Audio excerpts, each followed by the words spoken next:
Hello गाईस, आता आज मी ना विचार करते अप्पे वगैरे बनवायचे. हे बघा, मी पीठ ऑलरेडी करून ठेवलेलं आहे. याची रेसिपी मी नंतर टाकेल. अप्पे करण्यासाठी रेडी आहे की नाही हे बघा. बॅटर पूर्ण हलवून बघितलं, अशी कन्सिस्टन्सी पाहिजे आपल्याला. सो आपण रेडी आहे अप्पे करण्यासाठी. मी घेतले अप्प्याचं भांडं आणि तेल वगैरे टाकून त्याच्यामध्ये अप्पे करायला पीठ वगैरे टाकते. बघा कशा पद्धतीने मी अप्प्याच्या भांड्यामध्ये ते स्पूनने पीठ टाकते, जेणेकरून अप्पे एकदम असे फुलतील आणि म्हणजे नरम असे आतमधनं एकदम असे जाळीसारखे टेक्स्चर येईल. तुम्ही बघा, आता मी सगळीकडे टाकून घेते आणि त्याला बघा हे कसे टम्प फुगायला लागलेत. आता मी झाकून घेतले आहेत आणि थोड्या लो फ्लेमवरती त्याला 10 मिनटं फक्त मी होऊ दिले.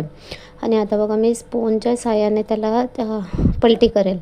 तर हे बघा, इन्स्टंट ते पलटी होत आहेत आणि त्याच्यामध्ये ते दिसतंय तुम्हाला व्हिडिओमध्ये की जाळी म्हणून असं वरून तुम्हाला दिसत असेल. सो परत आम्ही पलटी करून परत आम्ही 10 मिनटं त्याला होऊ दिलं मस्त.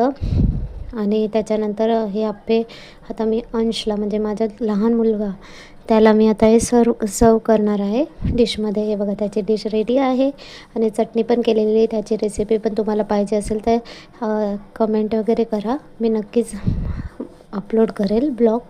आणि हा आहे माझा मिनी ब्लॉग आणि अंशसाठी रेडी आहे डिश.